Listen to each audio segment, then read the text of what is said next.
प्रणम्य परमात्मानं सिद्धं त्रैलोक्यवन्दितं स्वाभाविक चिदानन्द स्वरूपं निर्मलाप्ययम् शुद्धजीवादिद्रव्याणां देशिकं च जिनेश्वरम् द्रव्यसंग्रहसूत्राणां वृत्तिं वक्ष्ये समासुतम् जीवमजीवमदव्यम् जिणवरवसहेण जीर्णनेत्थम् देविन्दविन्दवन्दम् वन्दितं सर्वदा शिरसा कहे जीव अजीव जिन वर वृषभ लोक में वे वंद्य सुरपति वृंद से वंदन करूं कर जोड़।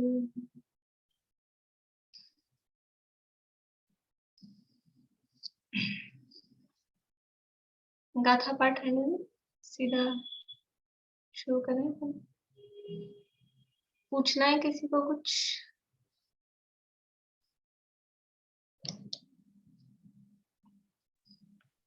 एक तो भाभी कल जो आपने बताया था साकार और अनाकार, उसमें साकार मतलब ज्ञानोपयोग और अनाकार मतलब दर्शनोपयोग, ऐसा मानना चाहिए। हाँ। तो ये तो मतलब हर जीव को ही होता है ऐसा, तो मतलब दो जीव कहे हैं ना, दोनों को। दो जीव का कहे हैं? नहीं, मतलब दोनों को साकार अथवा अनाकार दोनों को एकाग्र संचेतन की, ऐसा कहा है ना? नहीं, दोनों मतलब साकार अनाकार, इन दोनों को उपयोग के लिए दोनों आया। हाँ, दोनों उपयोग। एक मिनट, फिर से देखो, पेज नंबर 189 पे बात चल रही है। 189 नंबर पेज है द्रव्य संग्रह में। यथोक्त विधि द्वारा शुद्धात्मा को जो ध्रुव जानता है, उसे उसी में प्रवृत्ति द्वारा शुद्धात्म तत्व होता है। अतः अनंत शक्ति वाले चिन्मात्र परम आत्मा का एकाग्र संचेतन ध्यान होता है, और उससे साकार उपयोग वाले को अथवा अनाकार उपयोग वाले को, दोनों को, मतलब वो उपयोग वाला जीव के लिए आया है ना? हाँ, दोनों जीव को अविशेष रूप से एकाग्र संचेतन की प्रसिद्धि होने से अनादि संसार से बंधी मोह की ग्रंथि टूट जाती है। तो जीव तो मतलब एक ही, साकार अनाकार दोनों एक ही को होंगे, मतलब दोनों को क्यों कहा है? नहीं, यहाँ मतलब है जिस समय ये मोह की ग्रंथि टूट रही है ना, यानी जिस समय मिथ्यात्व का अभाव हो रहा है, उस समय वो साकार उपयोग वाला भी हो सकता है, अनाकार उपयोग वाला भी हो सकता है। ये यहाँ बता रहे हैं। जिस समय मिथ्यात्व का अभाव हुआ, तो जिस समय मिथ्यात्व का अभाव हो रहा है, उस समय वो ज्ञानोपयोग वाला होगा कि दर्शनोपयोग वाला होगा? तो दोनों में से कोई सा भी उपयोग उसके हो सकता है। ज्ञानोपयोग भी हो सकता है, दर्शनोपयोग भी हो सकता है, वो यहाँ बता रहे हैं। तो ज्ञानोपयोग तो दर्शनोपयोग के साथ ही होगा हमेशा? नहीं, ऐसा नहीं है। मतलब अपन जो समझते हैं, यानी जीव को एक समय में एक ही उपयोग होता है। अच्छा। तो जो चैतन्य का परिणमन कहते हैं ना, तो एक समय में एक ही उपयोग होता है। तो इसमें दो तरह की बात चलती है। यहाँ पर ये वाली बात को बताया जा रहा है, यानी ज्ञानोपयोग दर्शनोपयोग में से एक ही उपयोग होगा, एक ही वाली बात। ठीक है। और एक अपन एक ही उपयोग होगा का मतलब ऐसा समझते हैं जैसे 5 प्रकार के 8 प्रकार के ज्ञानोपयोग है समझ लो, उनमें से एक ज्ञानोपयोग, और 4 प्रकार के दर्शनोपयोग हैं, उनमें से एक दर्शनोपयोग। अपन अभी तक ऐसा समझते हैं कि उन 8 में से एक और इन 4 में से एक। लेकिन ये मतलब इसको यानी न्याय शास्त्र में कहें या ज्यादा तार्किक ये है कि एक समय में एक उपयोग होता है, तो ज्ञानोपयोग दर्शनोपयोग में से भी एक उपयोग, इसलिए छद्मस्त को दर्शन पूर्वक ज्ञान होता है। पहले दर्शनोपयोग हुआ फिर ज्ञानोपयोग हुआ, पर वो ऐसे चलता रहता है ना, और इतना फास्ट होता है कि छद्मस्त के पकड़ में भी नहीं आता कि अभी कौन सा उपयोग हो रहा है। इस हिसाब से वो अपन कहते हैं कि एक साथ हो रहे तुम। तो तो जिसको दर्शनोपयोग है उसकी हम्म भी दर्शन मोह का अभाव कैसे होगा, क्योंकि जब हाँ तक उस उसको निर्णय ही नहीं है तब तक नहीं वो नहीं, कैसे। तो इसलिए कल वो रेफरेंस दिया था लब्धि सार का कि जब वो दर्शन मोह के अभाव का प्रारंभ कर रहा है, हम्म, प्रस्थापक है, तब तो साकार उपयोग ही होगा, ज्ञान उपयोग ही होगा। और निष्ठापन की जब अवस्था आएगी, पूर्णता की जब अवस्था आएगी, तब वो उपयोग साकार भी हो सकता है, निराकार भी हो सकता है। अच्छा, तब मतलब दर्शनोपयोग में भी वो टूट सकती है ग्रंथि। हाँ, यानी जब काम चालू किया उस समय ज्ञानोपयोग में ही करेगा, वो तो बुद्धिपूर्वक निर्णय पूर्वक हो रहा है। लेकिन वो प्रोसेस होते होते जब वो पूरा हुआ, उस समय उसके अनाकार उपयोग था, दर्शनोपयोग था, तब भी वो पूरा हो सकता है, क्योंकि वो लग गया है, प्रोसेस में चढ़ गया है। और जैसे 44 में भी ये है कि जब आत्मा को देखता है वो दर्शन है, और जो पर को देखता है वो ज्ञान है। तो जब सम्यक दर्शन हो रहा है तो सम्यक दर्शन में दर्शन और ज्ञान दोनों ही आत्मा को देखेंगे, क्योंकि पर को तो उस टाइम जान नहीं रहा। सम्यक दर्शन जब होता है ना, तब भी जो ज्ञान का स्वभाव पर को भी देखना है, तो वो पर भी, पर बस वो लक्ष्य किस पर है, उस समय भी ज्ञान पर को भी जानता है। तो वहां, अब वहां अलग अलग प्रकार से स्वपर प्रकाशक घटित किया जाता है। आत्मानुभव के काल में स्वपर प्रकाशक कैसा, तो ज्ञान अपने ज्ञान गुण को खुद को जान रहा है, वो स्व है, और अन्य गुण वो पर।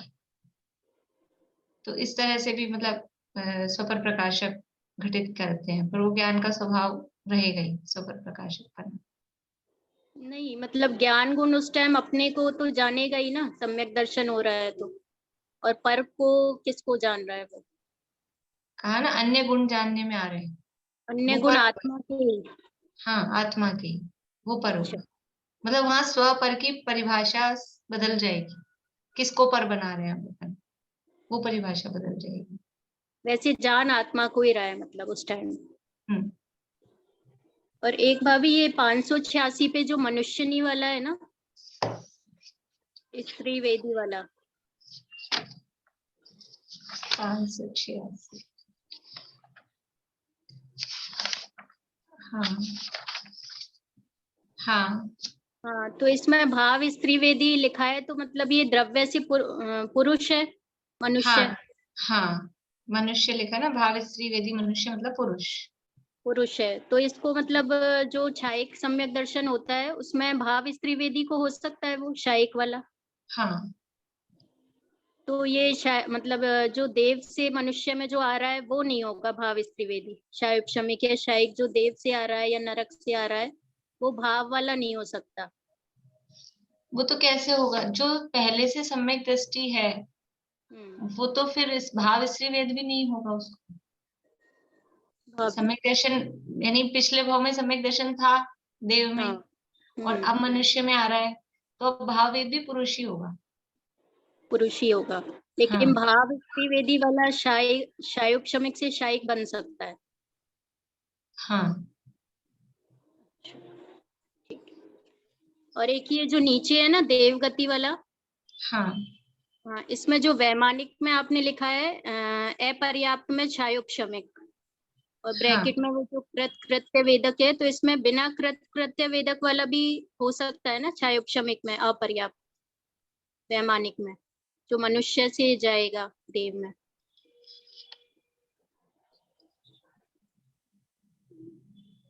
अपर्याप्त में। जो क्षायोपशमिक मनुष्य यदि देव में जाता है तो वो बिना कृत कृत्य वाला भी हो सकता है। हाँ, ठीक बात है। यह मैंने कृत करते क्यों लिखा है।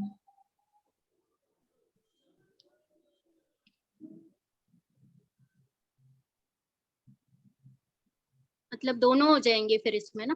दोनों हो जाएंगे, हाँ।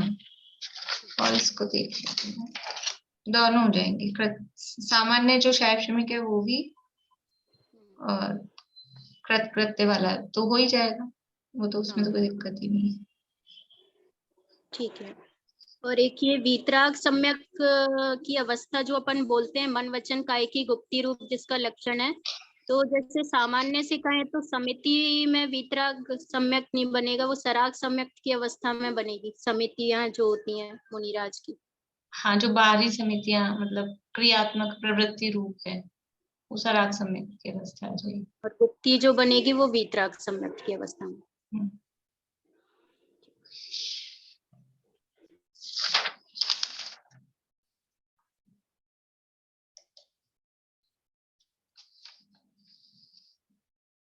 रेणु जी। मैं मेरा थोड़ा सा फोन हैंग हो रहा है, तो बीच बीच में हो सकता है आवाज रुक जाए थोड़ी सी, थोड़ा सा हैंग हो रहा है, पता नहीं क्यों। मैं ना नयों की अपेक्षा जो व्यवहार ज्ञान और निश्चय ज्ञान है, जो व्यवहार ज्ञान का आपने भेद बताया है पेज नंबर 604 नोटबुक में, हे रूप और उपादेय रूप, तो आपने जो उपादेय के जो पॉइंट लिखे हैं, तो वो आपने मतलब जैसे शुद्धात्म में और जीवात्म शुद्धात्म में लिखा, तो शुद्धात्म में तो निश्चय हो जाता है ना। ये तो टीका में ही दिया है, उसी को लिखा और है कि शुद्धात्म निश्चय के अलग से पे उपादेय में आपने शुद्धात्म द्रव्य दिया है मतलब, और जो भी और सब है जो है व्यवहार ज्ञान में, तो व्यवहार ज्ञान में तो ये तो है ही नहीं हुए ना, ये जो पंचास्तिका या ये सब है रूप हो जाएंगे ये भेद रूप है ना। ज्ञान। भेद रूप होने से देखो, व्यवहार ज्ञान किसे कह रहे हैं? व्यवहार ज्ञान में हे रूप और उपादेय रूप, तो जो छह द्रव्य सात तत्व जो समय सार में कहा है ना कि 9 तत्वों से भिन्न अपना शुद्धात्मा, 9 तत्वों में छुपी हुई जो चैतन्य आत्म ज्योति, वो 9 तत्व तो भेद रूप हो गए, वो अलग, और अपना शुद्धात्मा वो उपादेय है, तो वो भेद है, वो हे है। वो यहाँ कह रहे हैं 6 द्रव्य 5 अस्तिकाएं 7 तत्व 9 पदार्थ, ये जो भेद किए ये तो हे है भेद, तो लेकिन इनमें से 6 द्रव्यों में से एक अपना शुद्धात्मा, 7 तत्वों में से एक अपना शुद्धात्म तत्व, 9 पदार्थों में से एक अपना शुद्धात्म पदार्थ, वो उपादेय है। तो ऐसा ये व्यवहार ज्ञान में ये ज्ञान तो किया वो, लेकिन उसमें से क्या हे है क्या उपादेय है कि ज्ञान, ये सारा व्यवहार ज्ञान है। 6 द्रव्य जाने, 7 तत्व जाने, 9 पदार्थ जाने, 5 अस्तिकाएं जाने, ये सब डिटेल में जाना, लेकिन क्योंकि ये भेद रूप है, इसलिए भेद रूप होने से वो हे है, मतलब वो आश्रय करने के लायक नहीं है। आश्रय करने योग्य क्या है? आश्रय करने योग्य केवल उसमें से एक, वो अपना शुद्धात्मा, बाकी सब तो जानने योग्य थे। ये व्यवहार ज्ञान ही हो गया मतलब ये भी। हाँ हाँ। तो ये जो निश्चय ज्ञान हुआ, तो इसका थोड़ा सा एक बार समझा दीजिए। जो निश्चय ज्ञान है ना, तीन शल्य 3 विभाव परिणाम से रहित, तो ये खाली अपने अनुभव करना, अपने जीव का अनुभव करना बस। हाँ, निश्चय ज्ञान में सबसे नीचे देखिए कि जो निर्विकल्प हाँ स्वसंवेदन ज्ञान है वो निश्चय ज्ञान है, और फिर वो निर्विकल्प स्वसंवेदन ज्ञान कैसा है उसके लिए ऊपर बताया कि अपने आत्मा द्वारा अपना सम्यक निर्विकल्प रूप से वेदन, और फिर अपना आत्मा कैसा है कि तात्विक परमानंद जिसका एक लक्षण है, ऐसा सुखामृत से तत्व तृप्त, और तात्विक परमानंद कैसे उत्पन्न हुआ है कि परम स्वास्थ्य के संवेदन से उत्पन्न हुआ है, मतलब उल्टा चलेंगे ना उसमें, तो वो तो बाकी की बातें तो उसकी विशेषताएं बताई हैं। असली क्या है निश्चय ज्ञान, कि जो निर्विकल्प स्व संवेदन ज्ञान है वो निश्चय ज्ञान है, और जो 6 द्रव्य का 7 तत्व का ये विकल्पात्मक है, इसलिए वो व्यवहार ज्ञान है। और उस विकल्पात्मक ज्ञान में से भी वो जो 6 द्रव्य 7 तत्व और इतने सारे भेद प्रभेद करके जाने ना, वो आश्रय करने योग्य नहीं है। उसमें एक शुद्धात्म विकल्पात्मक रूप में भी शुद्धात्म तत्व है, वो उपादेय है। आपको ऐसा लग रहा है दोनों जगह शुद्धात्म है? मेरे को मतलब मैं आपकी क्या समझ पा रही हूँ कि व्यवहार ज्ञान मतलब में वो भी आप शुद्धात्म, शुद्धात्म तत्व को ले रहे हो और निश्चय ज्ञान में और भी निश्चय शुद्धात्म में भी। तत्व को ले रहे हो। तो निश्चय ज्ञान में जिस शुद्धात्म तत्व को लिया है वहां वो उसका निर्विकल्प अनुभव है, हाँ, हाँ, यही कोई बात। विकल्प नहीं है। और व्यवहार ज्ञान में जो शुद्धात्म तत्व को उपादेय कहा है वो विकल्पात्मक रूप में है, ऐसा उसको समझना। तो जो यहाँ पे एक क्वेश्चन है, निर्विकल्प स्व संवेदन ज्ञान कैसा है? तो अपने आत्मा द्वारा अपना सम्यक निर्विकल्प रूप से वेदन परिज्ञान अनुभवन रूप है। मतलब जो ये तो ज्ञान निर्विकल्प ही हो गया, जो संवेदन का ज्ञान है, जो निश्चय ज्ञान है, वो तो सविकल्प नहीं है, निर्विकल्प ही होगा। निर्विकल्प अच्छा, का एक जो मतलब वो राग द्वेष वाले अन्य दूसरे विकल्प वहां नहीं है, केवल आत्मा में ही लीन है, इसलिए वो निर्विकल्प है। अन्य से रहित, भेद से रहित। मेरा फोन अटक बहुत है। ये उपसर्ग 4 प्रकार का कौन सा होता है मैम? उपसर्ग का है 4 प्रकार का। वो आया 4 प्रकार के उपसर्ग का ही नोट में, टीका में आया, और 22 प्रकार के परिसहों से रहित 4 4 के प्रकार किसी में में तो लिखा। मनुष्य देव तिर्यंश, मनुष्यकृत देवकृत तिर्यंशकृत और प्राकृतिक, इस तरह से 4 प्रकार के उपसर्ग। 4 प्रकार के उपसर्ग। अच्छा, और मेरा 2-3 क्वेश्चन ठीक है, और कोई बता रहा है तो अभी फिर मैं देखती हूँ। एक्चुअली मेरा फोन बहुत हैंग हो रहा है। ये जो संशय विमोह विभ्रम है ना, 2 जगह अलग अलग आपने पहले बताया, लेकिन मेरे समझ में नहीं आया। वो करेक्शन करा दिया था जो 41 गाथा में, जो मतलब 42 नहीं हुआ। 42 गाथा वाला सही है, 42 वाला गाथा वाला सही है। यानी जो विमोह है वो अनध्यवसाय में, विमोह शब्द है ना, विमोह शब्द वो अनध्यवसाय के इक्वल है, और विभ्रम शब्द है वो विपर्य। तो 41 में थोड़ा वो उल्टा उदाहरण जो उसका दिया है, यानी मनुष्य के, ये जो उदाहरण दिया ना, चलते हुए मनुष्य के पैर में तृण स्पर्श होना, ये विमोह का उदाहरण है अनध्यवसाय। विमोह इज इक्वल्स टू अनध्यवसाय, और उसका उदाहरण है चलते हुए पुरुष के पैर में तृण स्पर्श। वो 42 में बराबर दिया है, 41 में थोड़ा उल्टा है विभ्रम और विमोह में, तो उसको आप ठीक कर लीजिएगा 41 गाथा में। ये पेज नंबर कॉपी में तो 588 है 42 का। ये ठीक करना है आपको 188 पेज पे, 188 पेज पे नीचे से दूसरी लाइन में जहां विभ्रम लिखा है उसको विमोह कर लेना है, जहां विमोह लिखा है उसको विभ्रम कर लेना है, फिर दोनों एक सी हो जाएंगे। बुक का पेज बता रही हूँ, 188 बुक का पेज है। नोट्स में भी आप लोग ठीक कर लीजिएगा ये विभ्रम और विमोह वाली जो चीज है ना। नोट्स का पेज 557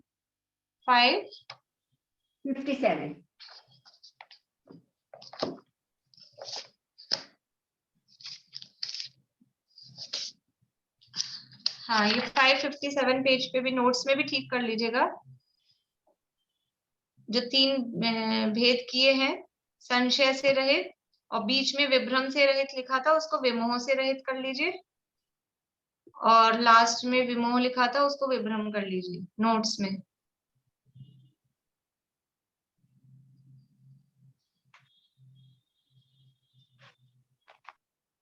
और भी है क्वेश्चन? हाँ, नहीं आ रहा।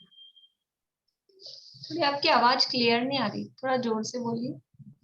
समय मूर्ता है ना, वो भी मेरे को समझ में नहीं आया। समय मूर्ता में गुरु मूर्ता को लेना है यहाँ पर। समय मूर्ता जो दिया है ना, तो उसमें यद्यपि बात में तो सारा ही दिया है, कुदेव भी लिया है, शास्त्र भी लिया है, वेशधारी भी लिया है, तीनों ही यहाँ जो टीका में लिया है, इसीलिए कंफ्यूजन हो गया। उसमें सब ले लिया, बाद में इसके लिए कंफ्यूजन। हाँ, तो अपने को उसमें मुख्य रूप से गुरु मूर्ता को मानना है, क्योंकि लोक मूर्ता अलग दी है, उसमें धर्म संबंधी बात आ गई, देव मूर्ता दी ही है अलग से। तो समय मूर्ता में शास्त्र मूर्ता और गुरु मूर्ता समझ लेना। तो शास्त्र मूर्ता अलग से कुछ ऐसा नाम में है नहीं अपने जो प्रचलित है, तो गुरु मूर्ता को समय मूर्ता समझ लेना चाहिए।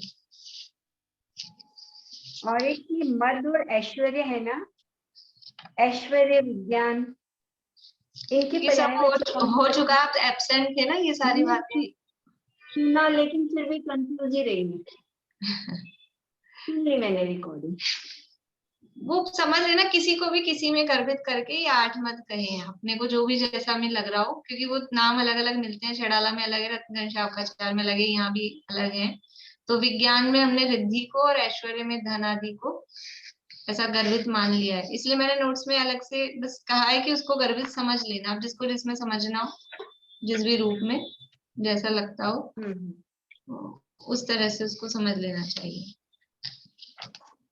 देखिए क्वेश्चन है, अनुपचरित सम्यक दर्शन कहा है इसमें 580 नंबर पन्ने।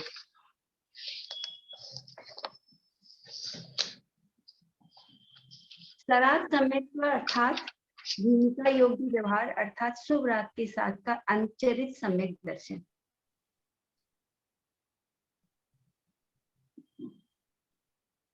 अनुपचरित सम्यक दर्शन मतलब उपचार से भी नहीं है। हाँ, नहीं, अनुपचरित का मतलब है कि वो व्यवहार सम्यक दर्शन का है ना, तो वो अनुपचरित असद्भुत व्यवहार समझना चाहिए उसको, असद्भुत और लिख लीजिए, अनुपचरित असद्भुत व्यवहार न से सम्यक दर्शन, मतलब ये अनुपचरित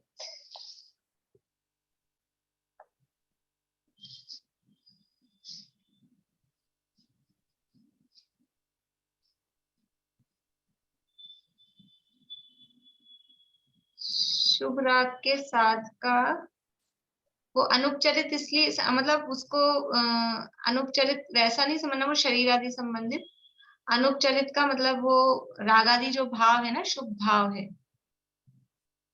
देखो अनुपचरित क्यों लिखा है मैंने, एक मिनट, ये मूल में थोड़ी ना, ब्रैकेट में लिखा है ना 302 पेज पे।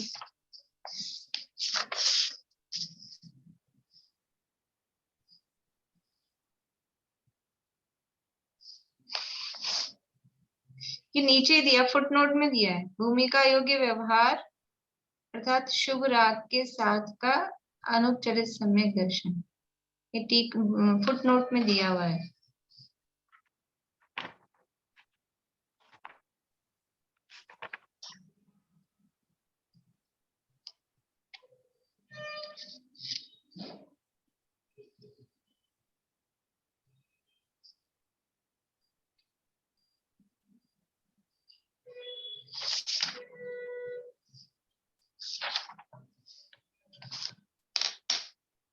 मतलब वो व्यवहार है ना, व्यवहार है, तो शुभ राग के साथ में हाँ, अनुपचरित मतलब वो शरीर की क्रियाएं जो हो रही है, अनुपचरित सम्यक दर्शन जो कहा है ना, तो सराग सम्यक, तो सराग सम्यक तथा भूमिका योग्य व्यवहार, जो व्यवहार हो रहा है, अर्थात शुभ राग के साथ में जो शरीर की जो भी प्रवृत्ति जिस रूप में भी हो रही है, अनुपचरित असद्भुत व्यवहार का विषय शरीर और कर्मादि है, तो वो जो उसके योग्य प्रवृत्ति हो रही है उसको अनुपचरित सम्यक दर्शन, क्योंकि ये जो बाहर में जो भी क्रियाएं हो रही हैं, शंकादि दोष रहित है, चयन आयतन रहित है बाहर में, और सच्चे देवशास्त्र गुरु को मान रहा है, 3 मूर्ता रहित मतलब सच्चे देवशास्त्र गुरु को मान रहा है, 8 मद रहित है, चयन आयतन रहित है, अनायतन नहीं मान रहा है, उसका मतलब भी वही है, सच्चे देवशास्त्र गुरु को मान रहा है।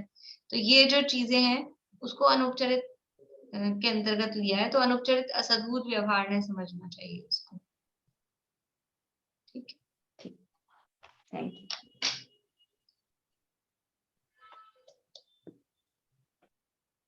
अच्छा, सराग चारित्र को मैंने यहाँ लिखा है अपहत संयम भी कहते हैं, तो अपहत क्या प्रोनाउंसिएशन है वो थोड़ा बता दीजिए ना। अपहृत, अपहृत, तो वो राइटिंग में मतलब क्या होगा स्पेलिंग? अप और हृदय लिखते हैं ना, हृदय, हृदय वाला जैसे है बनाते हैं, वो है में रे बनेगा और फिर तय।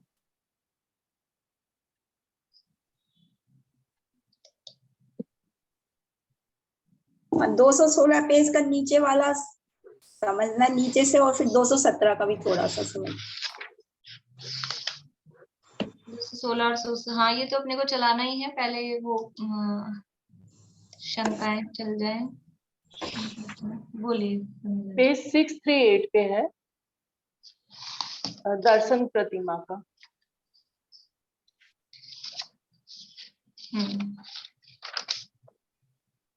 उसमें नीचे दिया है ना,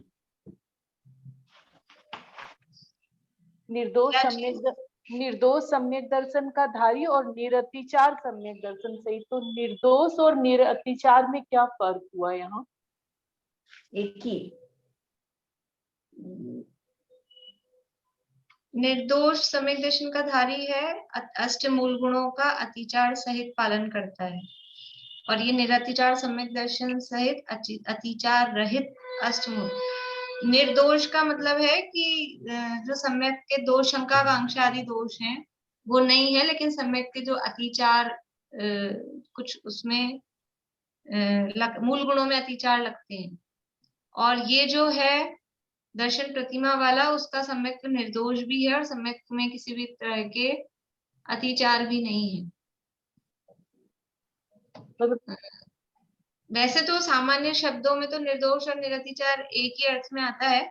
इसमें इतना समझना है कि सम्यक दर्शन तो है दोनों में, लेकिन अष्टमूल गुणों के जो पालन है उसमें चौथे गुणस्थान में अतिचार सहित पालन हो रहा है, और पांचवें गुणस्थान में उसमें अतिचार रहित पालन हो रहा है। इतना समझना। सम्यक दर्शन तो निर्दोष है, फिर भी जो चौथे गुणस्थान वाले का जो सम्यक दर्शन है और पांचवे वाले का सम्यक दर्शन है, पहली प्रतिमा वाले का, उसमें भी विशुद्धता में अंतर है। तो उस अपेक्षा से वो शब्द बदला है, निर्दोष और निरतिचार, उस अपेक्षा से।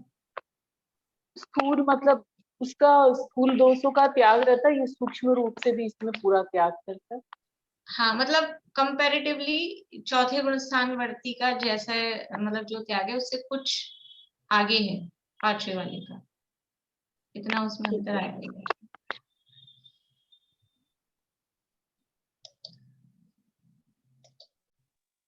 मैम एक तो मैं बोल रही थी कि आप असदबुद्ध वाले सब क्वेश्चन मत दीजिएगा, बहुत हम लोग समझा हुआ नहीं एकदम भी।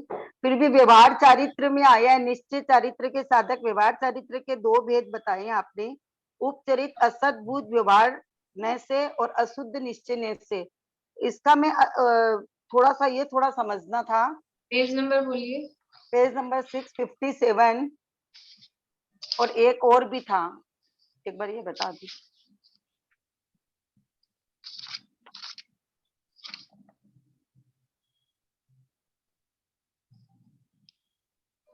हाँ, इसमें क्या पूछना है? मतलब ये उपचरित और अनुपचरित ये सब में बहुत कंफ्यूजन होता है। फिर इधर अशुद्ध निश्चय से अंतरंग में रागादि का त्याग, तो यहाँ अशुद्ध निश्चय ने क्यों आया है? ये उपचरित असद्भुत व्यवहार ने से, ये मैं नहीं समझ पाई। और जब तक नए नहीं पता चलेंगे ना, अभी तो नए नहीं पढ़ा सकते हैं, इतना टाइम तो आज वैसे भी नहीं है। तो ये नए है, उपचरित असद्भुत व्यवहार ने वो बाहर की चीजों को जो विषय बनाता है, पांच इंद्रिय के जो विषय हैं वो बाहर हैं, एकदम परद्रव्य हैं, अलग हैं, उनको जो नया विषय बनाता है वो कहलाता है उपचरित असद्भुत व्यवहार। चाहे पांच इंद्रिय के विषय कहो, चाहे माता पिता पति पत्नी घर मकान, ये सब जो चीजें एकदम अपने से अलग हैं, वो उपचरित असद्भुत व्यवहार का विषय होती है। और जो आत्मा के साथ जुड़ा हुआ है, जैसे अभी शरीर है, कर्म है, इसको अलग से छोड़ के नहीं जा सकते अपन, तो ये कहलाता है अनुपचरित असद्भुत व्यवहार। और फिर है आगे अशुद्ध निश्चय। अशुद्ध निश्चय का मतलब है कि आत्मा के साथ अभेद करके देख रहा है, लेकिन किसको अभेद करके देख रहा है? अशुद्धता को। तो राग आदि भाव है, ये अशुद्धता है, और उसको आत्मा के साथ एक में करके देखता है, तो वो नहीं कहलाता है अशुद्ध निश्चय ने। तो अंतरंग में रागादि का त्याग, रागादि आत्मा के हैं तब मतलब आत्मा में हो रहे हैं और उसका त्याग कर रहा है, तो ये कहला रहा है अशुद्ध निश्चय से। और पंचेंद्रिय के विषयों का त्याग कहा, तो पंचेंद्रिय के विषय ग्रहण किस नय से, किस दृष्टि से आप ये कह रहे थे कि पंचेंद्रिय के विषय ग्रहण किए हैं हमने, ये किस दृष्टिकोण से कह रहे थे? आत्मा ग्रहण करता है क्या पंचेंद्रिय के विषयों? आत्मा तो वास्तव में ग्रहण करता ही नहीं है, लेकिन फिर भी हम कहते तो हैं हमने ठंडी हवा खाई, हमने रसगुल्ला खाया, हमने मूवी देखी, ये किस दृष्टि से कह रहे हो? तो वो है, वो दृष्टि है उपचरित असद्भुत व्यवहार में। उस दृष्टि मतलब उस नय का नाम है उपचरित असद्भुत व्यवहार में। तो उसका त्याग भी उसी जिस नय से आप ग्रहण कर रहे हो उसी नय से तो त्याग कहोगे। तो जिस नय से उसका ग्रहण कह रहे थे, इसलिए उसी नय से उसका त्याग कहा जा रहा है। तो 5 इंद्रिय के विषयों का त्याग वो उपचयिता व्यवहार सद्बुद्ध चारित्र। व्यवहार नय से है। इसी तरह से राग आदि भाव जीव के हैं, जीव रागी है, द्वेषी है, मोही है, ये किस नय से कह रहे थे? ये अशुद्ध निश्चय नय से कह रहे थे। शुद्ध निश्चय नय से तो जीव में राग द्वेष मोह कुछ है ही नहीं, वो तो शुद्ध ही है। तो अशुद्ध निश्चय नय से जीव में राग द्वेष मोह कह रहे थे, जीव रागी द्वेषी मोही कहा जा रहा था। तब ये राग द्वेष मोह का त्याग किया। ये कौन से नय से करेगा त्याग? कि जिस नय से अपना कह रहे थे उसी नय से होगा। तो जो राग आदि का त्याग कर है वो अशुद्ध निश्चय नय का कथन है। ऐसा यहाँ ये नय लगाए गए। एक ना, एक ये कि जो विकल्प, जो ना शुभ अशुभ मन के विकल्प रूप क्रिया के व्यापार को अभ्यंतर क्रिया कहा जाता है। ये 558 में है। इसमें ये 658, सॉरी 658।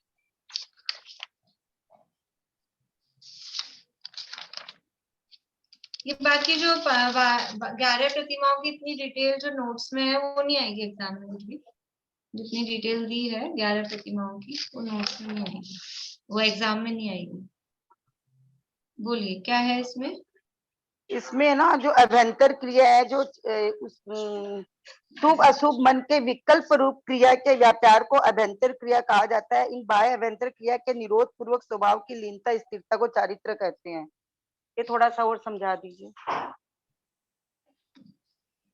यानी यहाँ कहा है कि ऊपर जो कहा है ना, परम निश्चय चारित्र क्या है? बुक में पेज नंबर है 223। जिन लोगों के पास नोट्स नहीं है, बुक में 223 नंबर का पेज है। परम निश्चय चारित्र क्या है? निष्क्रिय नित्य निरंजन विशुद्ध ज्ञान दर्शन स्वभावी निज आत्मा से प्रतिपक्ष भूत क्रिया व्यापार का, जो बाह्य में वचन और काया के व्यापार रूप है और अंतरंग में मन के शुभाशुभ विकल्प रूप है। क्या है? बाह्य में तो वचन और काया के व्यापार रूप क्या चीज है? कि ये जो क्रिया हो रही है वो क्रिया बाहर में हो रही है और अंदर में हो रही है। दो प्रकार की क्रिया हो रही है, एक बाहर में हो रही है वचन की और काया की। ये तो बाहर में दिखती है, शब्द बोले जा रहे हैं, शरीर से जो भी क्रिया हो रही है, ये छोड़ा, ये छोड़ा, ये लिया, नहीं लिया, ये शरीर की क्रिया है। तो बाहर में वचन और काया के व्यापार रूप जो क्रिया है, और मन के जो व्यापार है, मन के जो विकल्प है वो दिखते नहीं है, वो कहलाते हैं अंतरंग। तो अंतरंग में मन के शुभाशुभ विकल्प है। बाहर में वचन और काया की क्रिया हो रही है, अंदर में मन के शुभाशुभ विकल्प है, उसका निरोध, यानी मन वचन काय तीनों की ये जो क्रियाएं हो रही हैं उनका निरोध, उसका त्याग, उसका नाम परम सम्यक चारित्र है। यानी मन वचन काय की क्रिया का निरोध हो जाएगा तो फिर क्या होगा कि उपयोग आत्मा में लीन होगा, तभी इनका निरोध होगा। इनका निरोध होगा तो उपयोग आत्मा में लीन होगा, और आत्मा में उपयोग का लीन होना, उसी का नाम चारित्र है। आत्मलीनता का नाम ही तो चारित्र है। इसलिए बाहर में वचन और काया की क्रिया का निरोध हो गया, अंदर में मन की क्रिया मतलब मन के जो भाव चल रहे हैं, जो विकल्प चल रहे हैं। तो परम सम्यक चारित्र और एक निश्चित, मतलब चारित्र को दो भाग में डिवाइड कर दिया ना, परम लिख दिया वहां पे, इसीलिए मेरे को थोड़ा वो लगा। शुभ अशुभ भाव से परम सम्यक चारित्र और निश्चय चारित्र तो एक ही है। हाँ, तो वो अलग अलग डेफिनेशन जैसे आ गया ना कि अब वो शुभ तो अशुभ भाव। टीका में जो शब्द दिए ना, जो आचार्य ने जो शब्द दिए, तो वो टीका के शब्दों के हिसाब से, तो वो उस पर जोर देने के लिए परम दे देते हैं।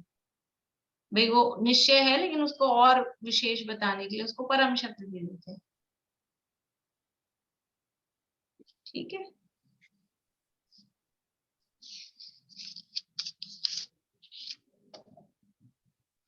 हाँ देखिए, अब ये जो है 44वीं गाथा में 215-16 पेज बोल रहे हैं ना सुनीता आंटी। देखिए इसमें क्या है, मतलब मेन इसमें क्या बता रहे हैं, जो 44वीं गाथा है इसमें दर्शन का स्वरूप, दर्शन उपयोग और ज्ञानोपयोग का स्वरूप बताया जा रहा है। तो दो तरह से ज्ञानोपयोग और दर्शनोपयोग, ये जो अपनी गाथा चली थी बहुत दिनों तक चली थी, अपन ने काफी उसको बार बार में देखा था। और इसमें कंक्लूजन क्या है, इसलिए मैंने आपको एक दिन बहुत सारा पढ़ के भी बताया था कि लास्ट तक अपन पहुंचेंगे तब समझ में आएगा कि इसमें कहना क्या चाह रहे हैं। इसमें ये कहना चाह रहे हैं, एक तो है न्याय शैली, एक तो है अन्य मतियों के साथ बात करने वाली बात, और एक है अपने जैनों के साथ बात करनी। दो तरह के लोगों के साथ बात करनी है। तो अन्य मतों के साथ जब बात करेंगे तो दर्शन किसे कहना और ज्ञान किसे कहना, तब कहेंगे कि दर्शन है वो निर्विकल्प उपयोग वाला है, अनाकार उपयोग वाला है, निर्विकल्प है। और ज्ञान है वो कैसा है, ज्ञान को क्या कहेंगे, वो सविकल्प है और ज्ञान स्वपर प्रकाशक है। अन्य मतों के साथ जब कहेंगे तो ज्ञान को स्वपर प्रकाशक कहेंगे, ठीक है। और दर्शन है वो निर्विकल्प है, स्वप्रकाशी है। ऐसा अन्य मतों के साथ जब चर्चा करेंगे तब ऐसा कहेंगे। और जब अपने मत वालों के साथ चर्चा करेंगे, तो कहेंगे कि दर्शन है वो निर्विकल्प है, ज्ञान है वो सविकल्प है।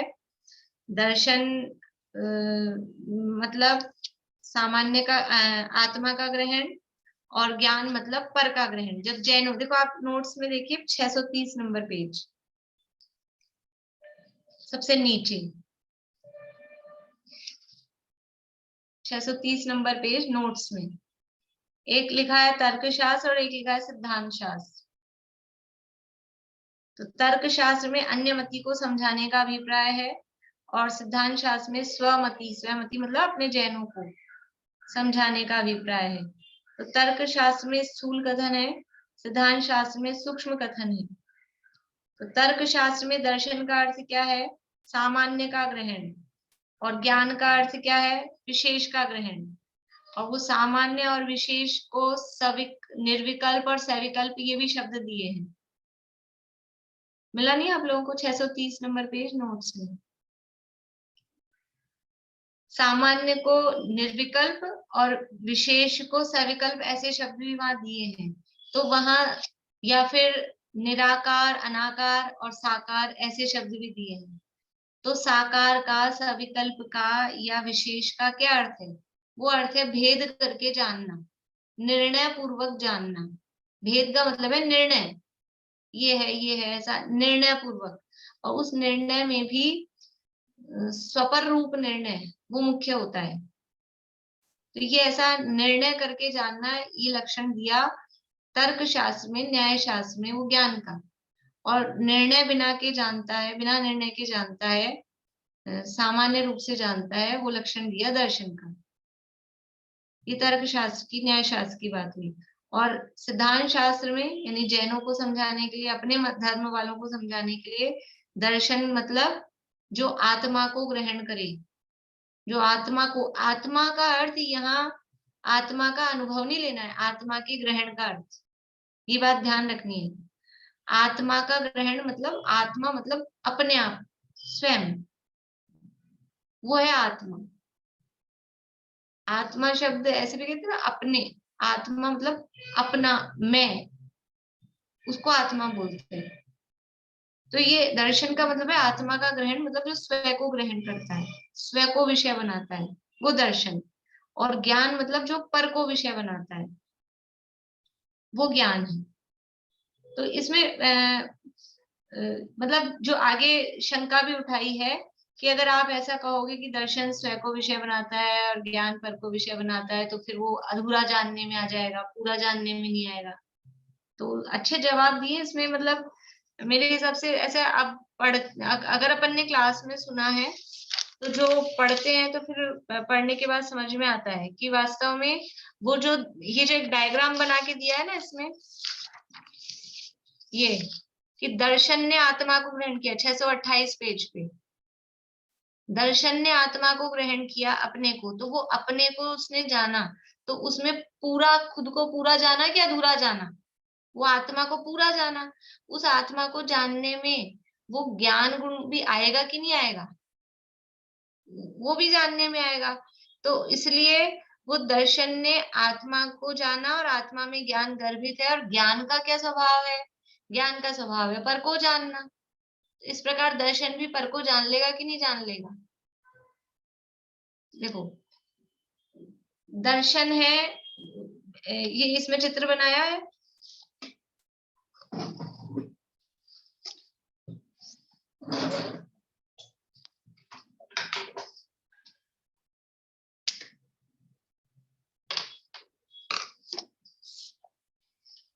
ये दर्शन गुण है। इस दर्शन गुण ने ये आत्मा को जाना, और ये आत्मा में क्या क्या है, इसमें ज्ञान भी है, सुख भी है, दर्शन भी है, अस्तित्व भी है, वीर्य भी है, ये सब इसमें अनंत गुण है, बहुत सारे गुण है। ठीक है, तो इस दर्शन ने आत्मा को जाना, तो ज्ञान को जाना कि नहीं जाना? ज्ञान को जाना कि नहीं जाना? जाना। और इस ज्ञान का क्या काम है? मान लो ज्ञान गुण को अलग निकाला अपन ने, ये ज्ञान क्या करता है? ये ज्ञान पर को जान रहा है। ठीक है, तो जब ये दर्शन इस आत्मा को जान रहा है और उसके साथ में इस ज्ञान को जान रहा है, तो ये जो ज्ञान पर को जान रहा है, देखो जान रहा वर्ड बोल रहे हैं अपन दर्शन के साथ भी, क्योंकि वो ज्यादा अपने को फैमिलियर है, लेकिन दर्शन के साथ देखना होना चाहिए, ग्रहण करना शब्द ज्यादा अप्रोप्रिएट है। कि दर्शन ने जब आत्मा को ग्रहण किया, यानी आत्मा को विषय बनाया, तो उसमें ये ज्ञान भी विषय बना, और ये ज्ञान क्योंकि पर को जान रहा था, तो इस हिसाब से पर भी विषय बन गए कि नहीं? ये वाया होके ऐसा पर भी विषय बना कि नहीं बना? ये आत्मा को जान रहा था, आत्मा में ज्ञान था, और ज्ञान इसको जान रहा था, तो ये विषय बनेगा कि नहीं बनेगा? तो इस प्रकार से दर्शन भी स्वपर प्रकाशक हो गया, और ज्ञान भी, क्योंकि ज्ञान है वो सबको विषय बना रहा है, तो वो दर्शन को विषय बनाएगा कि नहीं बनाएगा? बनाएगा।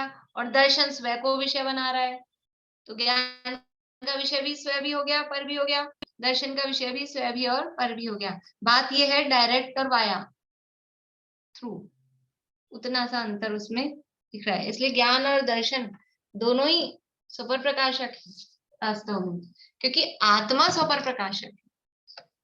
और अलग अलग करके कहें तो ज्ञान पर प्रकाशक है, दर्शन स्वयं प्रकाशक है, दोनों आत्मा के गुण हैं, इसलिए आत्मा स्वपर प्रकाशक है। ये सब समझ लीजिए कि कथन करने की पद्धति है, किस तरह से हम उसको देख रहे हैं, दृष्टिकोण है, और किसके सामने कैसी बात करनी है, वो इस हिसाब से अलग अलग तरह की अपेक्षाएं इसमें आती हैं। और इसको अपन यहाँ मूल ग्रंथ में से पढ़ लेते हैं। सुंदर आंटी कहाँ से पढ़ना है? आप तो समझ आ गया वैसे, है ना, ये वाला आ गया? नीचे से ही पढ़ना। हाँ चलो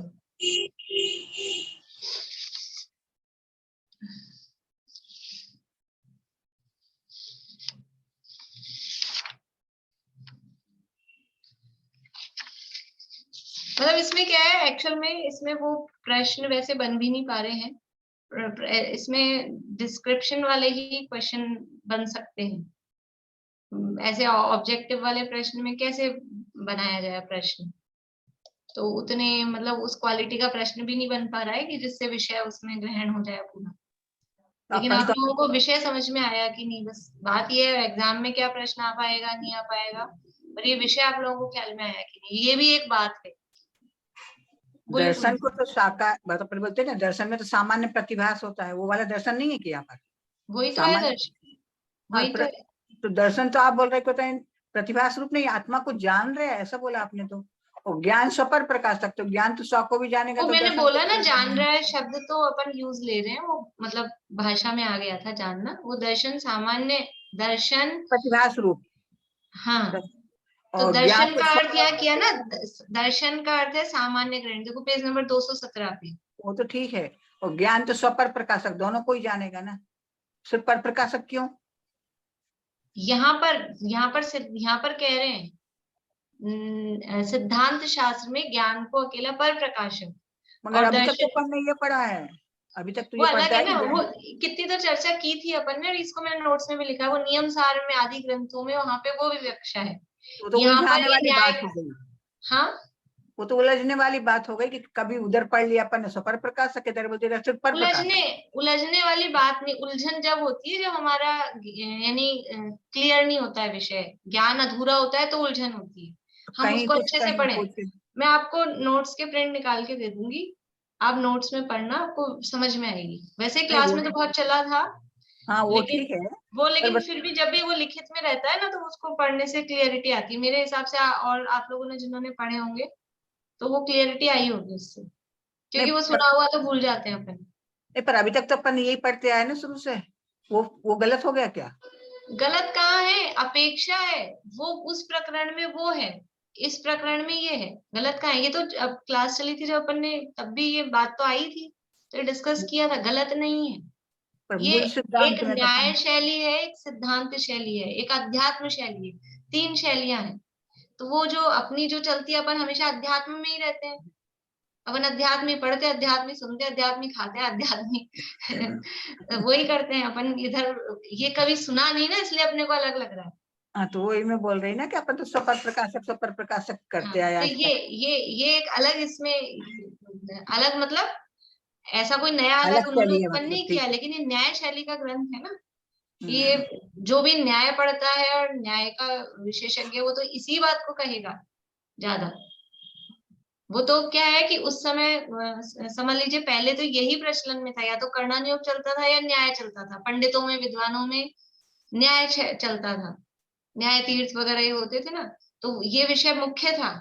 फिर गुरुदेव ने वो अध्यात्म को प्रमुख किया, तो अपन लोगों में वो ही विषय प्रमुख हो गया।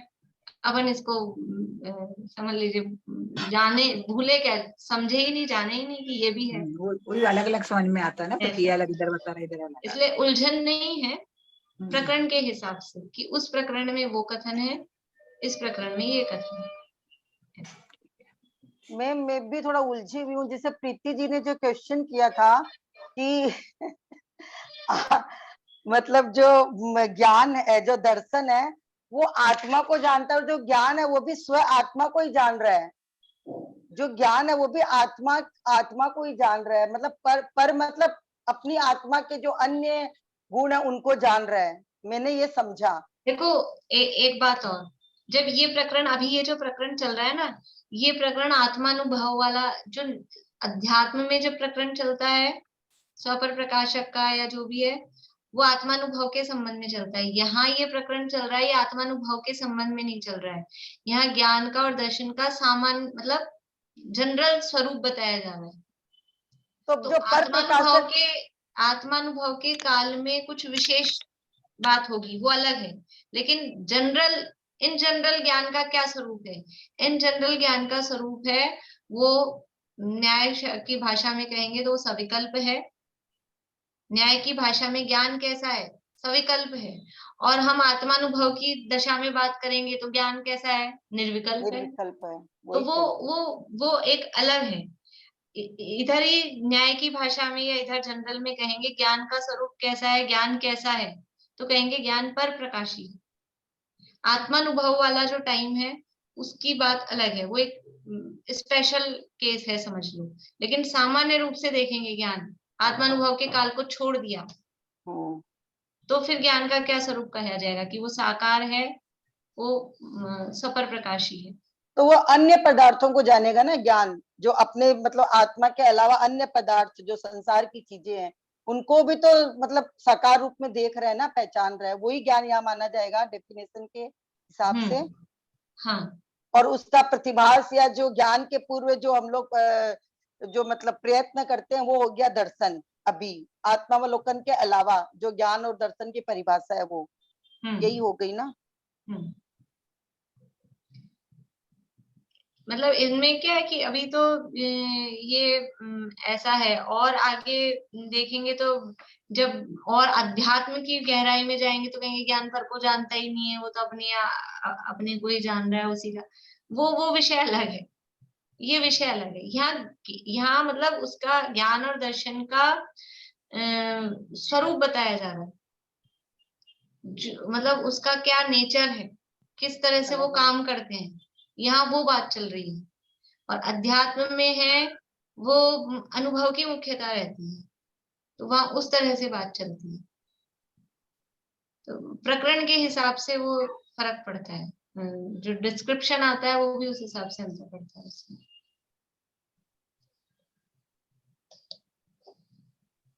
भाभी फिर यहाँ के हिसाब से जो दर्शन आत्मा को ग्रहण करता है तो मतलब उसमें सामान्य प्रतिभास नहीं है, पूरी विकल्पात्मक रूप में वो ग्रहण कर रहा है, ऐसा? नहीं नहीं, देखो इसलिए विकल्प का अर्थ और निर्णय का अर्थ ऐसा लेना है कि स्वपर का भेद करके जान रहा है, वो है विकल्प, वो है आकार। और बस मैं ही मतलब भेद ही नहीं कर रहा, तो भेद नहीं कर रहा तो वो स्व, उसका नाम है आत्मा का ग्रहण।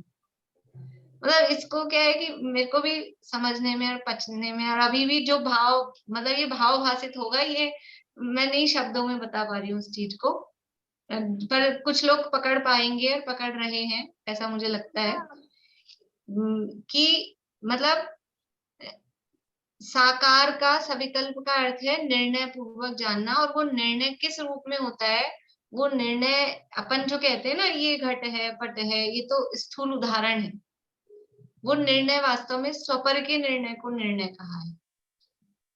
तो वहां अपना मतलब ये मैं हूं कि कुछ और है, और वो मैं का मतलब फिर भी मैं का मतलब आत्मानुभव, अपने को आत्मा रूप, वो वाला मैं नहीं, ऐसा मैं नहीं, लेकिन वो अपने को जानता, ग्रहण, जानना भी शब्द वो आता है बार बार में, वो अपने को ग्रहण करता हुआ प्रवृत्त होता है।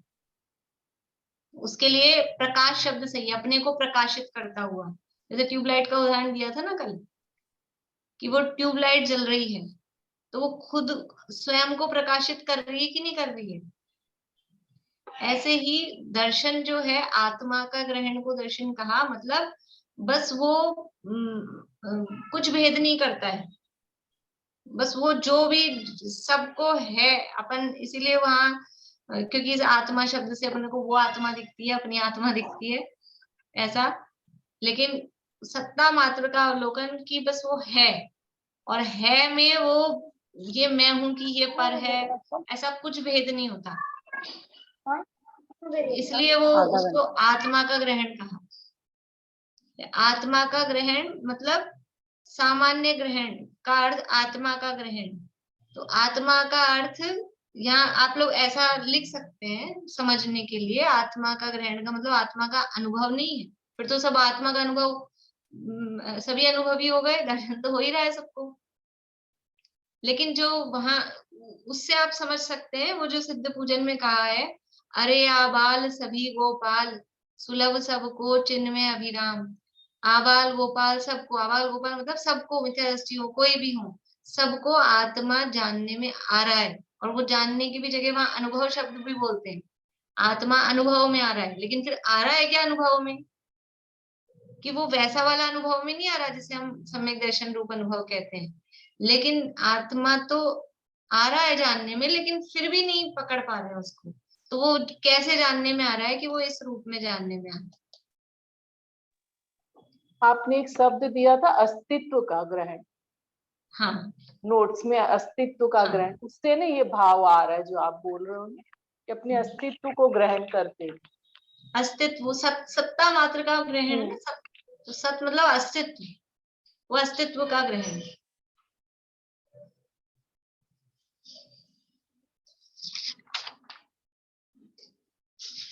देखिए इसको पढ़िएगा, और अगर आप लोगों को ऐसा लगता है कि नहीं समझ में आ रहा है तो ज्यादा पहले और बाकी की गाथाएं पढ़ लीजिए, फिर इस 44वीं वाले को पता लगा इसी में अटके रह गए और बाकी की गाथाएं भी रह गई, तो ऐसा नहीं हो जाए।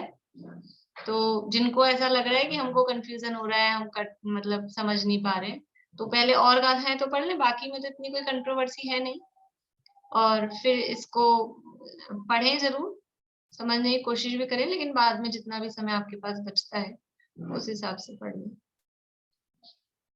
अभी क्या करना है, 45वीं गाथा है और 46वीं गाथा है, ये तो छोटी छोटी है, तो इनको कल कर लें फिर अपन।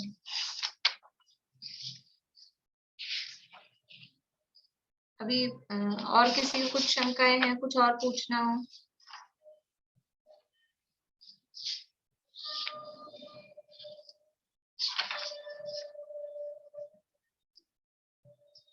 फिर ये 2 गाथाएं कल के लिए छोड़ दें, आज ही कर लें, फिर कल क्या करेंगे? मुझे थोड़ा टाइम दे दीजिए, मेरा पेपर कंप्लीट नहीं हुआ एक्चुअल में, तो मुझे आज ही करना पड़ेगा, कल से फिर टाइम नहीं मिलेगा। क्या बोल रहे हैं, बोलिए आप। बोले एक गाथा कर लीजिए ताकि कल और कोई कंफ्यूजन होगा तो डाउट्स होंगे तो चले ठीक है, कल फिर इतना टाइम नहीं मिलेगा। ठीक है। देखिए 45वीं गाथा है।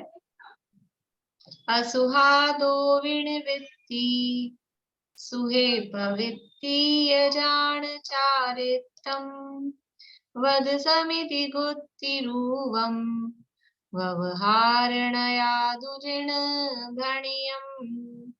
यानी प्रकरण क्या चल रहा था, आप लोगों को प्रकरण ख्याल में आ रहा है कि नहीं? मतलब चल क्या रहा था कि मोक्ष मार्ग का कथन किया, तो पहले मोक्ष का कारण बताया, और फिर वो मोक्ष का कारण आत्मा क्यों है वो बताया, फिर वो जो सम्यक दर्शन ज्ञान चैत्र मोक्ष के कारण है उनका स्वरूप बता रहे हैं। तो सम्यक दर्शन का स्वरूप बताया, सम्यक ज्ञान का स्वरूप बताया, और उसके साथ में दर्शनोपयोग की बात क्योंकि आ गई, तो वो ज्ञान और दर्शन का क्या नियम है वो बताया। अब सम्यक चारित्र का स्वरूप 2 गाथाओं में बता रहे हैं, एक व्यवहार से और एक निश्चय से। व्यवहार से सम्यक दर्शन सम्यक चारित्र क्या है, और वो सम्यक चारित्र कैसा है। व्यवहार चारित्र को सराग चारित्र भी कहा, और वो निश्चय चारित्र का साधक है, परंपरा से साधक है। निश्चय चारित्र कहो, वीतराग चारित्र कहो, परम चारित्र कहो, परम सम्यक चारित्र कहो, वो सब एकार्थवाची है। और सराग चारित्र कहो, व्यवहार चारित्र कहो, और क्या शब्द है यहाँ, कोई और शब्द है तो ये उसका साधक कहो, ये सब उसी के पर्यायवाची शब्द हैं। अशुभ कार्य की निवृत्ति और शुभ कार्य में प्रवृत्ति, उसे व्यवहार चारित्र जानो। और वो व्यवहार चारित्र कैसा है कि व्रत समिति गुप्ति रूप। तो व्रत समिति गुप्ति रूप में मुख्य रूप से जो चारित्र की बात की है वो मुनिराजों के महाव्रत या सकल चारित्र की बात यहाँ ली है। व्रत में महाव्रत और गुप्ती समिति तो है ही, गुप्ती समिति तो मुनिराजों के चारित्र की मुख्यता से यहाँ पर ये कहा है, लेकिन फिर भी उससे पहले भी जो होता है उसकी चर्चा टीका में की है। इस सराग चारित्र के एक देश अवयवी रूप देश चारित्र का पहले कथन कर रहे हैं। तो देश चारित्र कैसा होता है कि मिथ्यात्वादी 7 प्रकृति के उपशम, शिवोपशम अथवा क्षय होने से। देखो अब ये जो भाषा है, सम्यक दर्शन कैसे होता है, या यहाँ तो देश चारित्र की बात कर रहे हैं, तो वो ये 7 प्रकृतियों के उपशम क्षय शिवोपशम से होता है कि अपने शुद्धात्मा अभिमुख परिणामों से होता है। अब आप कोई कहे कि अध्यात्म में यही कहेंगे, करणान योग में वो कहेंगे, अब इसमें कंट्रोवर्सी दिखती है।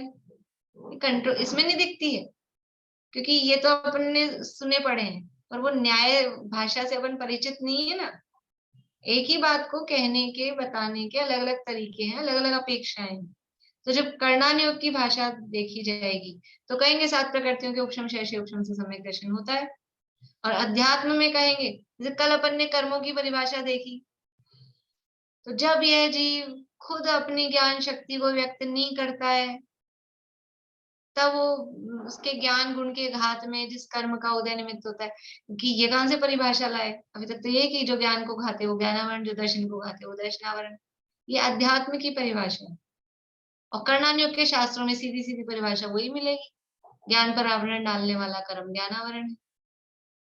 तो अध्यात्म ये, इसलिए अपन ने अनुयोग वाला चैप्टर पढ़ा है ना, वो शैली का फर्क है, वो शैली कैसी है तो वो किस तरह की बात करेगा। अब ये जो ग्रंथ है ये अध्यात्म का ग्रंथ है, और अध्यात्म की 2 शाखाएं हैं। अध्यात्म नहीं, सॉरी, द्रव्यान योग का ग्रंथ है, और द्रव्यान योग की 2 शाखाएं हैं, एक न्याय और एक अध्यात्म। और इस ग्रंथ में दोनों है, न्याय भी है और अध्यात्म भी है। और कर्णान योग, प्रथमान योग, वो तो सब चरणान योग, वो समझ लो वो बाय प्रोडक्ट के रूप में वो साथ में है ही वो सब, क्योंकि कोई भी एक अनुयोग कोई भी ग्रंथ किसी एक ही अनुयोग की बात करे ऐसा हो ही नहीं सकता है, तो सारे अनुयोग उसमें होते हैं शामिल। अध्यात्म भाषा से निशुद्धात्माभिमुख परिणाम होने पर शुद्धात्म भावना से उत्पन्न निर्विकार वास्तविक सुखामृत को उपादेय करके संसार शरीर और भोगों में जो हे बुद्धि युक्त सम्यक दर्शन से शुद्ध है, वह चतुर्थ गुण स्थान वर्ती व्रत रहित दार्शनिक है। और फिर जो अप्रत्यय ज्ञानावरण नामक द्वितीय कषाय का शिवक्षम होने पर 5 स्थावरों के वध में प्रवृत्त होने पर भी यथाशक्ति त्रस के वध से निवृत्त होता है, वह पंचम गुण स्थान वर्ती श्रावक है। सरल है ये बातें। फिर वो श्रावक के 11 भेद हैं, तो इनकी सामान्य सी परिभाषा है 11 प्रतिमाओं की। सामान्य जो यहाँ तो बहुत ही शॉर्ट में दिए, पर सामान्य सी जो परिभाषाएं हैं और इनके नाम तो याद होंगे ही सबको 11 प्रतिमाओं के। और सामान्य सा समझ लो एक लाइन में क्या स्वरूप है उस प्रतिमा का, उतना सा, इतना ही समझना। बहुत ज्यादा जो डिटेल लिखी है समझ लीजिए लक्ष्य के संबंध में या अंतर वगैरह है, वो इतनी डिटेल नहीं आएगी एग्जाम में। फिर अब ये सब भेद हो गए। सकल चारित्र का उपदेश करते हैं, तो सकल चारित्र किसे कहते हैं कि व्रत समिति और गुप्ती रूप है।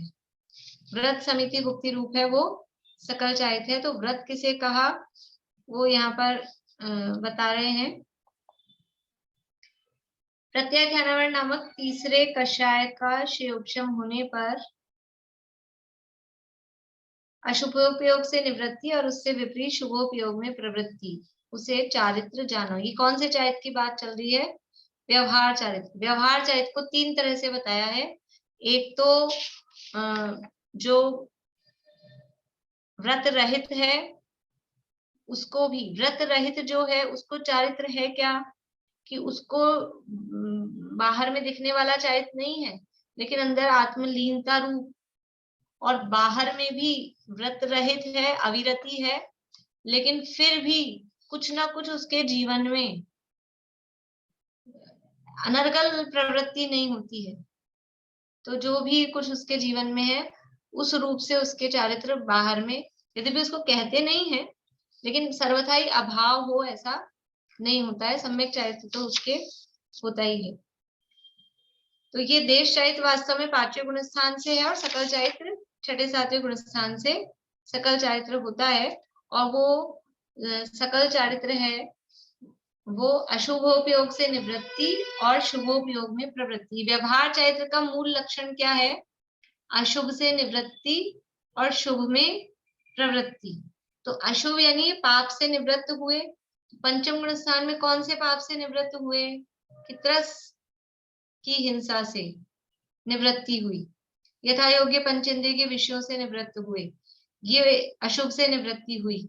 और शुभ में प्रवृत्ति कि जो भी जिस तरह के व्रत लिए हैं, जो प्रतिमा लिए हैं, जो नियम लिए हैं, वो शुभ में प्रवृत्ति।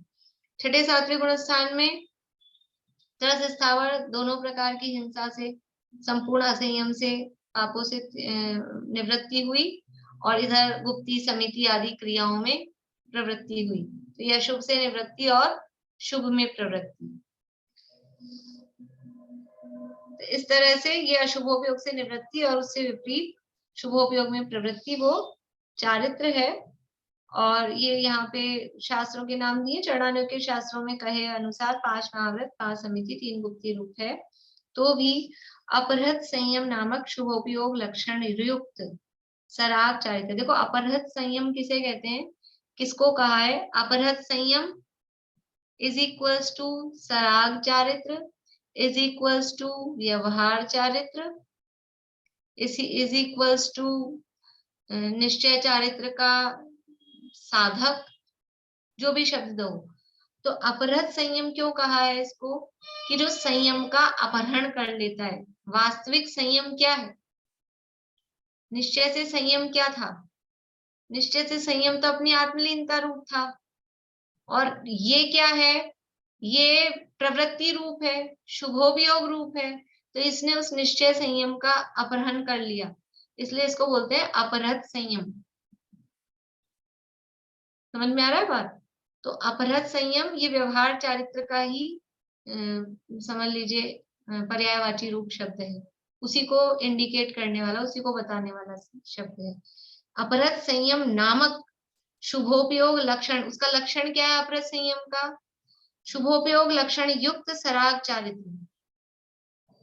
ये अपहृत संयम नामक सराग चारित्र है और उस सराग चारित्र का लक्षण क्या है? शुभोपयोग। तो अपहृत संयम का भी लक्षण क्या हो गया? शुभोपयोग। तो जो व्यवहार चारित्र है वो शुभोपयोग रूप है, वो वास्तविक चारित्र नहीं है, पर वो चारित्र का परंपरा से साधक है, इसलिए उसको भी चारित्र कहते हैं। ये बात हमेशा ध्यान रखना है। चारित्र होता है वीतराग भाव रूप, और जहां कहीं भी राग को चारित्र कहा जा रहा है, ये जो क्रियाएं हैं क्या है? राग रूप है, रस समिति गुप्ति रूप, ये रागात्मक चीजें हैं। तो क्योंकि ये उसके पहले आगे पीछे होती हैं, उसके साथ में होती हैं, परंपरा से उसकी साधक होती है, इसलिए उसको भी व्यवहार से चारित्र कह दिया जाता है। व्यवहार किसको कहना? कि जो निश्चय तो नहीं है, ये समझ लेना। व्यवहार कहा ना, इसका मतलब वो निश्चय नहीं है। देखो एक अपने होता है धर्म की बहन, धर्म का भाई, चलता है ऐसा, धर्म की बहन बना रखी है, धर्म का भाई। इसका मतलब ही क्या? धर्म का लगा दिया, इसका मतलब ही क्या है? कि वो असली नहीं है, असली नहीं है। ऐसे ही ये जो व्यवहार कहा है, व्यवहार का मतलब है असली नहीं है। असली नहीं है तो असली तो था वीतराग भाव रूप, और ये तो खुद है शुभ भाव रूप। लेकिन ये शुभ भाव वास्तव में ये असली का तो अपोजिट है, विरोधी है। एक वीतराग रूप है, एक राग रूप है, लेकिन फिर भी क्योंकि थोड़ा उसको हेल्प करता है, साथ में रहता है, पहुंचाने में थोड़ी सहायता कर देता है, इसलिए इसको भी व्यवहार से चारित्र कहते हैं। इस प्रकार से ये व्यवहार चारित्र की चर्चा हुई। अभी निश्चय चारित्र की चर्चा बहुत छोटा सा है, थोड़ा सा ही प्रकरण है, इसको लेते हुए और भी आप लोग पढ़ना, फिर भी कुछ और रह जाएगा तो उसकी चर्चा अपन कल करके, और फिर परसों पेपर 1 बजे से रख लें। 1 बजे से डाल दूंगी मैं लिंक, तो जितनी देर में भी जैसे भी आप लोग कर पाएंगे देख लीजिएगा। और मैम जो लोग नशा में बैठे हैं वो लोग तो देर तक आप पहुंचेंगे तो थोड़ा सा लेट नहीं? ठीक है, लिंक चालू रहेगी, हाँ। बाद में जो देर से करें वो बाद में देना, क्योंकि नशा जी की पूजन तो देर तक खत्म होती है। ठीक है। मैं 1 बजे लिंक डाल दूंगी। मैं इसलिए 1 बजे डाल रही हूँ कि फिर जिनको तत्वास्तुत की क्लास में आना हो तो उनका पेपर पूरा हो जाए, नहीं तो फिर वो क्लास छूट जाती है, इसलिए। तो जिनको जब भी करना हो जैसे भी, वो अपने सुविधा के हिसाब से कर लें, बंद नहीं कर लूंगी। बोली कांता आंटी। सबमिट करना नहीं आता, इसमें गलत हो जाता है मेरे। तो आपके घर में बच्चे कब होंगे? रात को होंगे बच्चे? नहीं, कोई है ही नहीं बच्चे अभी यहाँ पर, सब गए बाहर गए। एक पोता था वो बाहर गया और किसी को आता ही नहीं है। अब मैं तो फिर क्या बताऊं, कोई आसपास में कोई हो आपको मदद कर दें। देखती हूँ। चमेली आंटी आप करा दीजिएगा इनकी व्यवस्था, कोई इनके सबमिट करवा दें तो। मैंने कहा था भी आप यहाँ आ जाओ, तो मैं तो फोन से बता ही नहीं पाती हूँ, एक्चुअली फोन से बटन दूसरा दबा देती है दीजिए। नहीं फोन वो से तो समझ नहीं हो पाएगा, वो तो कोई साथ में रहेगा ही, देख लीजिएगा जैसे भी हो, नहीं तो फिर जैसे भी आप कर पाए, ठीक है ना। पिछली बार भी नहीं हो पाया था, बहुत कोशिश की इन्होंने, समझ ही नहीं आता कैसे कर रहे हैं। देख लीजिएगा, या तो आप कोई आप लोग आसपास रहते हो तो आप चले जाइएगा, जैसे भी हो। हाँ, महावीर नगर ये सी स्कीम दोनों बहुत अपोजिट है। चलिए ठीक, बोले भी मैम 4 बजे दे दूं क्या मैम पेपर? दे दीजिएगा जब आपको टाइम। अभी थोड़ा पढ़ना बाकी है मेरा। ठीक। और एक मैम ये जो है ना 41वीं गाथा में आपने ये बताया था कि अनिश्चय रूप विभ्रम को कटवा के आपने विमोह करवाया है, और विमोह से विभ्रम, तो वो ही सही है मतलब। हाँ। और जो बुक विमोह का अर्थ की, विमोह का अर्थ है अनध्यवसाय, विभ्रम का अर्थ किया है विपर्य। विमोह का मतलब अनध्यवसाय करना है क्या? ओ, और विभ्रम का मतलब विपर्य। हाँ। अच्छा, और जो बुक में कॉपी में नोट्स में भी फिर अलग हो जाएगा ना वो? हाँ, वो नोट्स में मैंने पेज नंबर बताया था ना, उस पर ठीक कर लेना। कौन सा पेज था? 500 या 657? हाँ वो मेरा ऊपर है, उसका नोट्स रह गया क्या अभी। नंबर पेज था? देख लीजिएगा, वो चार्ट जैसा बन रहा है। हाँ तो उसके अंदर जो है फिर वो उधर का जो वो उदाहरण है वो उसके अंदर चला जाएगा ऐसा। वो बस उतना सा नाम ठीक करेंगे तो उदाहरण सही हो जाएगा, सही सेट हो जाएगा। अच्छा सही हो जाएगा और कुछ नहीं करना, बस हाँ, वो वो उसको मैंने हटा के। जो ड्राइव पे जो नोट्स डले हैं, जो गूगल लिंक पे जो नोट्स डले हैं उसमें ठीक कर दिया है। तो अगर आप लोगों को नहीं समझ आ रहा है तो ड्राइव पे देख लें, ठीक है। गूगल लिंक पे जो नोट्स उसमें मैंने करेक्ट हाँ कर दिया है। ठीक है, वो थैंक यू। उस पेज पे 2 पेज पे करेक्शन किए हैं मैंने, और वो ड्राइव पे तो डाल दिया है। अब आप लोगों ने जो नोट्स निकाल लिए वो तो निकल ही गए हैं। ये है पेज नंबर 556 और 557। ठीक इन है 2 मैम। पेज पे वो थोड़ा मतलब यही वाला करेक्शन है, विमोह और विभ्रम वाला, और एक वो साकार अनाकार वाला। तो आप लोग ठीक, ड्राइव पे देख के आप लोग लिख लेना उसको, जो भी है ठीक कर लेना। ठीक। Thank you. वो भाभी बस वो कह रही थी, वो कांता आंटी जैसे किसी दूसरे से करा लें पेपर और फिर वही सबमिट कर दें। फोन पे आंसर बताती जाए, इसका ये अच्छा, है। हाँ चमेली आंटी ये कर सकते हैं आप, वो फोन पे, लेकिन वो खोलेंगी फोन पे फिर वो बताएंगी कैसे, इतना भी नहीं होगा ना उनसे। नहीं उनको स्पीकर 2 पे रख फोन, दूँ, 2 स्पीकर फोन, पे रख। वो अब उनको इतना सब कुछ भी तो आना चाहिए ना। वो भी बात हो जाएगी, अब देख लेंगे, दे पाएंगे जैसे। क्या कह रहे हैं कांता आंटी? मैंने कहा पूछ क्या रहे हैं यही पता नहीं पड़ता मेरे को कभी बात इसमें।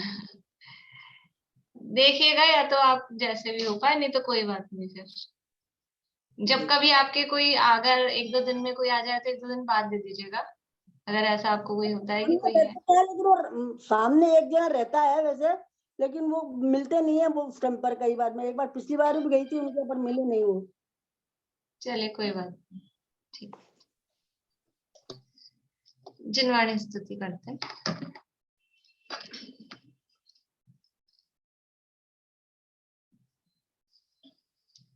वीर हिमाचल निकसी, गुरु गौतम के मुख कुंड ढरी है।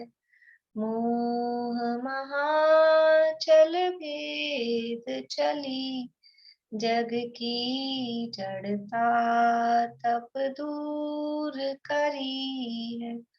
ज्ञान पयो निधि माहि रली, बहुभंग तरंगनि सो उछरी है।